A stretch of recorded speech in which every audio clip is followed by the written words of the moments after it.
If I ever took a loss, I learned a lesson. I won't ever think I'm better than the next. Before I get started, I thought it was very interesting that when I typed in Google search engine dreadlocks, and this is what came up: a lot of Caucasian people's pictures of dreadlocks, which I think is right. It's only right that they pop up with dreadlocks, because if you take a look at these pictures, their locks are pretty dreadful. And the term dreadlocks was born from a view of hair knotting to the point that it was a dreadful lock mess. So if you look at these pictures, that's kind of what it looks like. It looks like a tangled mess.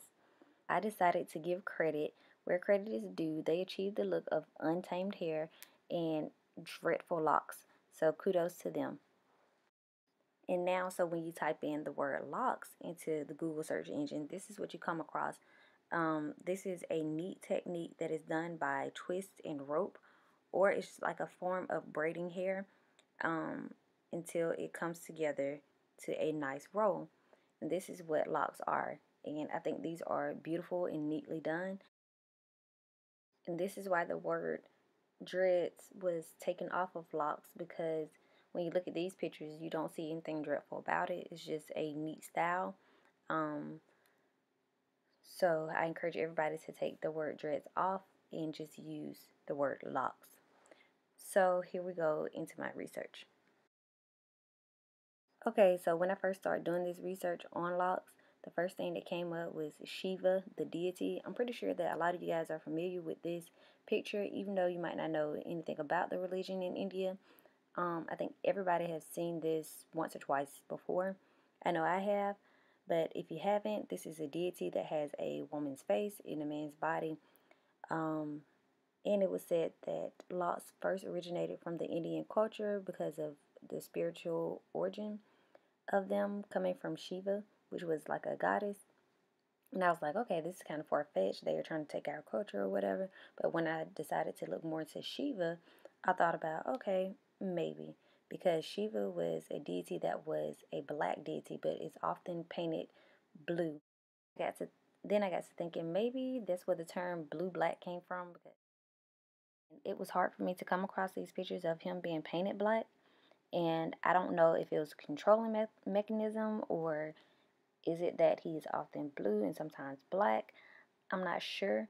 But I also came across some pictures of the people in India celebrating their religion, and they paint themselves black.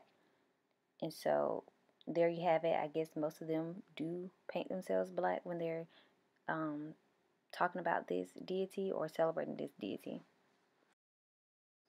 So you guys, here is another origin of locks. I'm pretty sure you guys are familiar with Medusa because of Greek mythology. And in Greek mythology, she was a lady who was wise with snake hair and could turn you into stone just by one look. This is the way that Europeans interpret Medusa, the lady with snake hair. But as we take a look into the African culture, this is the way that Medusa most likely would have looked. Alright, taking a deeper look into Medusa, according to the African culture, she was a real woman, a African serpent goddess, and it was said that she wore a pouch around her waist containing live snakes that represented wisdom and renewal. She was also said to carry the original Gorgon mask to frighten off the unskilled. In this mask, if you're not familiar with it, here's a picture of it. And the mask was painted red to symbolize the strength of menstrual blood. I guess there was some type of empowerment for women in the menstrual blood. But in terms of turning people into stone, when the Europeans came over to see Medusa, they were shocked and frozen stone-like.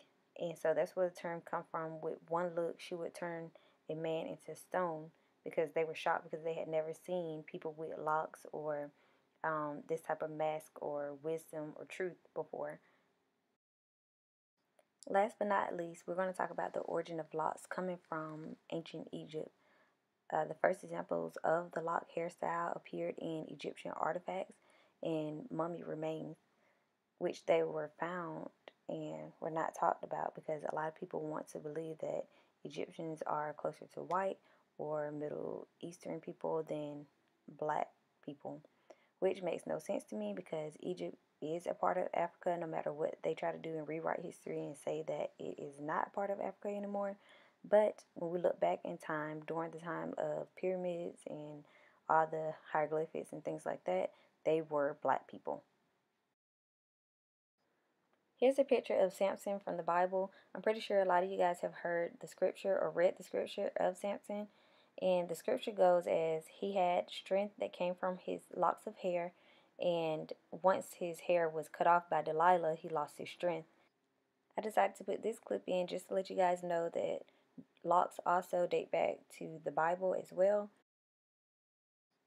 In doing all my research on locks, I found that it is very hard to place an original origin or an absolute origin of the hairstyle. So leave your comment down below and tell me what do you think and where do you think the original origin of locks came from. And be sure to share this video and give it a thumbs up. Thanks you guys for watching.